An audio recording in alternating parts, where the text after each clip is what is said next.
नमस्कार, मैं हूं आपके साथ मयंक मिश्रा। आज 25 जुलाई है, 25 तारीख है और इस वक्त की सबसे बड़ी खबर, सऊदी और हूती लड़ाकों के बीच शुरू हो गई है जंग। देखिए, जिसका अंदेशा था वही हुआ।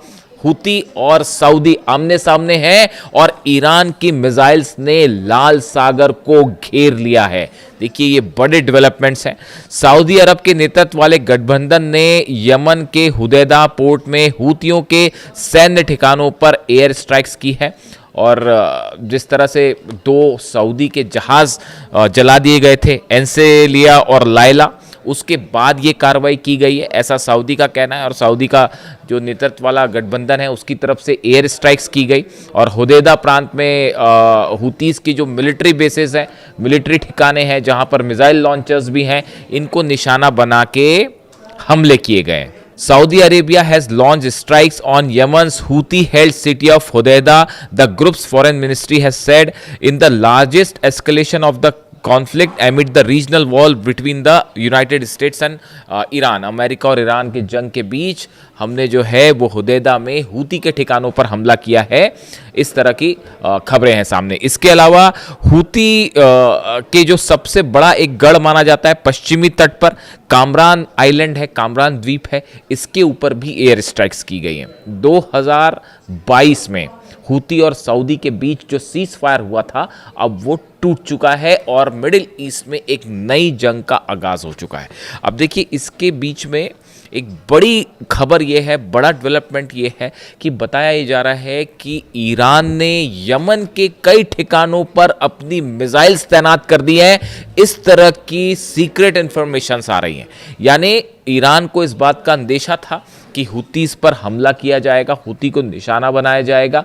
लाल सागर जो है वो जंग का एक नया क्षेत्र बनने जा रहा है और बाबल मंदेब बंद है। ऑफिशियली इसको कोई कुछ नहीं कह रहा, लेकिन फिलहाल जहाज पार नहीं हो पा रहे। चीन का भी एक जहाज पार हुआ तो वो हूती और ईरान की परमिशन के बाद पार हुआ है। उसके अलावा बाबल मंदेब भी बंद है। हॉर्मुज वाले हालात जो है यहां पर भी खड़े हो गए हैं। पुतिन ने पहले ही कहा था कि बाबल मंदेब अगर बंद कर दिया, उनके विदेश मंत्री ने, रूस के विदेश मंत्री लावरोव ने कहा था कि अगर बाबल मंदेब बंद हो गया तो पूरे इलाके में जो सप्लाई है गैस की और एलएनजी की और ऑयल की सब रुक जाएगी और वही हालात बन रहे हैं। और उसके बाद अब हूतीस की तरफ से चेतावनी आ गई है। हूती ने सऊदी को चेतावनी दे दी है कि आपने हम पर हमला करके अपने लिए जहन्नुम के जो है वो द्वार खोल दिए हैं, जहन्नुम के दरवाजे खोल दिए हैं। यानी अब ये बात तय है कि हूतीस की तरफ से बड़ा बदला लिया जाएगा, बड़ी स्ट्राइक की जाएगी। यमन में इस समय प्रदर्शन चल रहे हैं, लाखों लोग सड़कों पर हैं और बड़ा बदला लेने की मांग कर रहे हैं। यानी सऊदी और हूती के बीच एक नया जो है वो चैप्टर अब यहाँ से खुलता दिखाई दे रहा है। इसके अलावा देखिए, बड़ी अहम खबर जो ये है कि पिछले 24 घंटे के अंदर करीब यानी बीती रात जो है वो अमेरिका की तरफ से ईरान पर कोई हमला नहीं हुआ। ये बड़ा डेवलपमेंट है और इसकी बड़ी वजह यह है, देखिए, डोनाल्ड ट्रंप की तरफ से एक बार फिर बयान आया है। इसकी दो एस्पेक्ट हैं। पहला एस्पेक्ट ये कहता है कि डोनाल्ड ट्रंप जो है, अमेरिका एक बड़ी स्ट्राइक की तैयारी में है ईरान के ऊपर, जिसमें अब की बार इजराइल भी शामिल होगा और कई अरब देश भी शामिल हो सकते हैं, ब्रिटेन भी शामिल हो सकता है। यानी मिल के ईरान पर हमले की तैयारी है, क्योंकि अमेरिका तो अकेला कुछ नहीं कर पा रहा है। अब देखिए, डोनाल्ड ट्रंप से जो बयान आए हैं, डोनाल्ड ट्रंप ये कह रहे हैं we are locked and loaded, हम जो हैं हमारी मिसाइलें तैयार हैं। लॉक्ड एंड लोडेड ये शब्द का इस्तेमाल करते हैं वो कि लॉक्ड एंड लोडेड, हमारी मिसाइल तैयार है, लेकिन हमारी ईरान से बातचीत भी हो रही है और ये बड़ा हमला करने की जरूरत पड़ेगी नहीं पड़ेगी अभी पता चलेगा। अब ये बातचीत किसके साथ हो रही है, कौन हो रही है, कपोल कल्पनाएं हैं ये डोनाल्ड ट्रंप की और कुछ नहीं। देखिए, कोई बातचीत नहीं हो रही, दूर दूर तक कोई सवाल नहीं है और ईरान की तरफ से तो वार्निंग आ गई है। उनके जो मेजर जनरल अली अब्दुल्लाही हैं, कमांडर ऑफ ईरान, खतमुल अनबिया के सेंट्रल हेडक्वार्टर के जो स्पोक्स पर्सन है, उनकी तरफ से उन्होंने कहा है कि ईरान में जितने लोगों को अमेरिका ने मारा है, खास तौर पर इस हमलों के दौरान जो ये पिछले 13-14 दिनों से हमले हो रहे हैं, उन सबका बदला अमेरिका के सोल्जर्स की मौत से लिया जाएगा। अमेरिका के सैनिकों को मारकर ये बदला लिया जाएगा जो ईरान के लोगों पर हमला किया है और आम लोगों को जो मारा गया है। यानी हालात देखिए क्या है। अब ये बात कहाँ से आई कि जो है वो ईरान से हमारी कोई बातचीत हो रही, ऐसा कुछ नहीं हो रहा।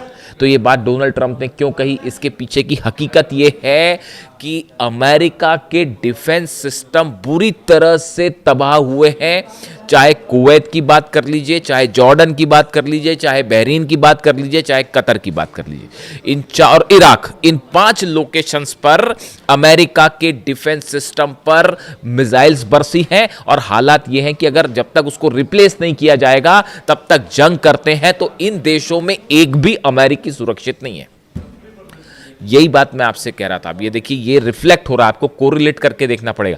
डोनाल्ड ट्रंप जंग से पीछे तब हटते हैं जब मार खा रहे होते हैं, जब अमेरिका हारना शुरू हो जाता है। और देखिए, मैं तो एक और बड़ा दावा कर देता हूं, कई लोगों को आपत्ति होगी इस बात पर। अभी तक मैं लगातार ये कह रहा था कि ईरान किसी सूरत में नहीं हारेगा, ईरान किसी सूरत में नहीं हारेगा। अब एक कदम आगे बढ़ के दावा लीजिए, अब ये जंग ईरान जीत रहा है। ईरान ने बड़ी लीड बना रही है अमेरिका के ऊपर, और ये बात अमेरिका को समझ में आ गई है। अकेले तो ईरान को कुछ किया ही नहीं जा सकता, और मिलके भी कर लोगे तो क्या कर लोगे। आप किए थे ना, पिछले 40 दिन हमले किए थे, क्या कर पाए। देखिए, पेट्रियट सिस्टम तबाह हुआ है, थार्ड सिस्टम तबाह हुए, एक नहीं 5 लोकेशंस पे सोल्जर्स मरे हैं। और नए हमलों के जो बाद की जो कैजुअलिटी के फिगर्स हैं वो भी बाहर नहीं आए। जो अभी लेटेस्ट हमले हुए हैं, खासतौर पर कुवैत में जो हमले हुए बेसिस पे, वहाँ पर कितनी कैजुअलिटी है उसके हमले आंकड़े अभी सामने नहीं आए। ईरान की तरफ से बड़े भयंकर दावे किए गए कि सैकड़ों अमेरिकी सोल्जर्स को निशाना बनाया गया है। अब उसमें क्या कैजुअलिटी होती, कितने घायल होते हैं, कितने नंबर्स आते हैं, उसमें टाइम लगेगा। लेकिन जो डोनाल्ड ट्रंप ये डिफेंसिव मोड में आ गए हैं अचानक से, या तो ये देखिए फिर से हमले की तैयारी है, बड़ी कोऑर्डिनेशन चल रहा है, वो डिफेंस सिस्टम उड़ गए, उनको रिप्लेस किया जाएगा, ब्रिटेन को शामिल किया जाएगा, इजराइल को शामिल किया जाएगा, और फिर से स्ट्राइक की जाएगी। या तो एक तरीका ये है, आप कुछ भी कर लो, डोनाल्ड ट्रंप चुनाव हार रहे हैं। वो जो मिड टर्म पोल है वो गया हाथ से, आप देख लेना है। अब हालात ये है कि अगर जंग करते हैं तो जंग में भी पिट रहे हैं बुरी तरह से, और अब जीतना है तो अब वो मिल के शायद कोशिश हो इस तरह की कि एक हमला किया जाए। लेकिन उसका भी अंजाम क्या होगा आप देख लीजिए। अंजाम, जब आप किसी देश पर हमला करते हैं तो आप कैलकुलेट करते हैं ना कि इससे हमको कितना नुकसान होगा। तो वो जो नुकसान वाली लिस्ट है वो बहुत ज़्यादा बड़ी हो जा रही है। ईरान ने जो प्लान तैयार कर रखे, हम अलग से बात करेंगे। नेटो पर हमले की तैयारी में है ईरान, और नए बेसिस अमेरिका के वो दहलाने की तैयारी में है ईरान। बहुत बड़ी तैयारी कर रखी है। और पिकेक्स माउंटेन को लेकर तो इस तरह की खबरें आनी शुरू हो गई हैं कि जो हमले हो रहे हैं बार बार अमेरिका की तरफ से, इसके बाद शायद ईरान ने ये फैसला कर लिया है। इस तरह की कई दावे हो रहे हैं। देखिए, अब आप उसको बहाना बना के हमला करें नहीं करें, इराक वाली सिचुएशन अलग थी। आपने कहा वेपन्स ऑफ मास डिस्ट्रक्शन है, इसलिए आपने हमला कर दिया और आपने जो है वो सद्दाम रेजिम को हटा दिया। लेकिन ये यहाँ से ईरान एटम बम बनाए, ईरान एटम बम ना बनाए, ईरान कौन सी मिसाइल रखे, कौन सी मिसाइल ना रखे, उसके बाद भी आप ईरान का कुछ नहीं बिगाड़ सकते। ये हकीकत है। आप ईरान की ज़मीन पे कब्जा कर ही नहीं सकते। ये बात फिर से एक बार चर्चा में आ गई है। और हालात ये हैं कि मार्को रूबियो के बीच में, माफ़ कीजिएगा, ये जो ईरान जेडी वेंस के बीच में और पीट हेग्सेथ के बीच में पूरी टीम 2 पार्ट में डिवाइड हो गई है डोनाल्ड ट्रंप की। एक कह रहे हैं कि भैया बातचीत से मामले को हल कर लो और वहाँ से वापस निकल आओ, और दूसरे जो हैं वो जंग वाला जो एक लॉबी है जो जंग करना चाहती है वो जंग वाले मामले में। यानी डोनाल्ड ट्रंप की टीम ही 2 फाड़ हो चुकी है ईरान को लेकर। और ईरान का रुख बिल्कुल साफ़ है। अहमद वाहिदी साहब के हाथ में कमान है ईरान की, और उनका रुख बिल्कुल साफ़ है कि अब किसी भी चीज़ में 1 इंच भी समझौता नहीं होगा। यूरेनियम, वो सब बातें हवा हो गई। यूरेनियम देना वेना, इधर जाना उधर जाना, सब खत्म हो गई। डोनाल्ड ट्रंप खुद कह रहे हैं कि अगर बातचीत हो भी रही है लेकिन अंजाम क्या होगा पता नहीं। अंजाम कुछ नहीं होगा जनाब। अब ईरान आपकी एक बात नहीं सुनेगा, और जितना आप जंग को लंबा खींचेंगे, आप जितना जंग को लंबा खींचा जाएगा उतनी बड़ी जीत की तरफ ईरान बढ़ रहा है। हकीकत अब ये हो गई है। और इस सूरत में जो मुलाकात हुई है, देखिए इसमें ये एक और बड़ा डेवलपमेंट है कि ईरान के विदेश मंत्री अब्बास अराक्ची साहब की लावरोव से और वांग यी से, चीन के विदेश मंत्री से एससीओ समिट में जो मुलाकात हुई है, इस मुलाकात में काफ़ी सारी चीज़ों पर डिस्कशंस हुए हैं। जिस तरह से रूस पर हमले किए जा रहे हैं यूक्रेन की तरफ से, वो अमेरिका करवा रहा है हमले, तो सब जानते ही हैं। वहाँ पे वो हमले हो रहे हैं। नतीजा ये है बाबल मंदेब बंद हो गया है। ये जो रूस के, देखिए इनसाइड स्टोरी समझिए आप, हो ये रहा था कि रूस की ऑयल रिफाइनरीज जल रही थी, हमले हो रहे थे यूक्रेन के, अमेरिका और यूरोप के हथियारों से हमले हो रहे थे, रूस की ऑयल रिफाइनरी पे हमले थे, रूस के तेल के कारोबार को रोकने की कोशिश चल रही थी। इधर बाबल मंदेब बंद हो गया और रूस ने धमकी दी थी विदेश मंत्री ने जो कहा था कि बाबल मंदेब बंद कर देंगे, बाबल मंदेब भी बंद है और हॉर्मुज भी बंद है। इसीलिए कल डोनाल्ड ट्रंप कह रहे थे कि नहीं, हमें तो हॉर्मुज की कोई ज़रूरत नहीं है। इस तरह के बयान आ रहे थे। हकीकत ये है कि अगर ये सिचुएशन कंटिन्यू हो गई लंबे समय तक, उसके बाद क्या करोगे आप? तब तक तो इलेक्शन भी सामने है, नेतन्याहू भी हार रहे हैं इलेक्शन, इस तरह की खबरें भी आनी शुरू हो गई हैं और इस तरह के दावे शुरू हो गए हैं। इजराइल में जो इलेक्शन हो रहे हैं, नेतन्याहू भी हार रहे हैं वो चुनाव। तो ऐसे में अब हालात ये है कि सऊदी और हुतीज आमने सामने हैं और लाल सागर में जंग का नया चैप्टर खुल गया है। और उसके साथ जो एक बड़ा डेवलपमेंट ये है, वो जो जहाज़ उतरा था ईरान का, जो पहले सना में इंटरनेशनल एयरपोर्ट पे उतरने वाला था और फिर मिसाइल दाग दी गई और उसको उतरने से रोका गया, फिर वो हुदैदा में जाके उतरा प्लेन। उस प्लेन्स में क्या क्या चीज़ें थी और ईरान से क्या क्या मटेरियल यमन सप्लाई भी हो चुका है साहब, और वो locked and loaded he position में है। यानी अगर हुतीज हमला करना शुरू कर दें फुल फ्लेजेड, तो आप लाल सागर से जो है वो तो पूरी तरह से उसको ब्लॉक कर देंगे। कैसे खोला जाएगा पता नहीं। और सऊदी इस समय कोई भी लंबी जंग करना ही नहीं चाहेगा। ये डोनाल्ड ट्रंप के दबाव की वजह से भले वो उलझ रहे हैं इधर उधर, लेकिन आप देखिए हर देश का जो सेना होती है उसका फ्रेम ऑफ माइंड होता है, वहाँ के लीडर्स का फ्रेम ऑफ माइंड होता है। वो ये बताता है कि वो किस एस्केलेशन को तैयार है। आप ईरान को देख लो शुरू से, आज से नहीं पिछले 30 साल से देख लो, आप अली खामेनी साहब के समय से ही देख लो, वो टिट फॉर टैट करते हैं। अगर आप नुकसान पहुंचाओगे तो आप नुकसान लो। यही बात कही थी ना उन्होंने कुरान की आयतों का जिक्र करके। अली खामेनी साहब के आखिरी संदेशों में से एक संदेश यही था, और इसी को गांठ बांध लिया है ईरान की सेना ने कि भाई इसी तरीके से हल हो सकता है कि जो आप पे जैसा हमला कर रहा है उसको वैसा ही जवाब दीजिए। यही पॉलिसी थी अली खामेनी साहब की, और इसी पॉलिसी पे अहमद वाहिदी साहब चल रहे हैं और इसी पॉलिसी से आज घुटनों पर हैं। 5 महीने हो गए आप खड़े हुए हैं दरवाजे पे, अंदर जाने की हिम्मत नहीं कर रहे आप। कितनी बड़ी बड़ी मिसाइल्स हैं।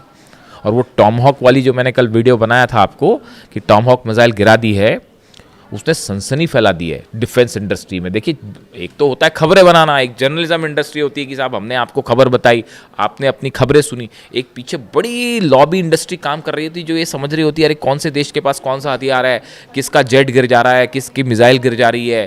तो अगर एक भी F-35 गिर जाता है तो वो इंटरनेशनल मीडिया में कहानी शुरू हो जाती कि अरे ये तो गिर गया प्लेन।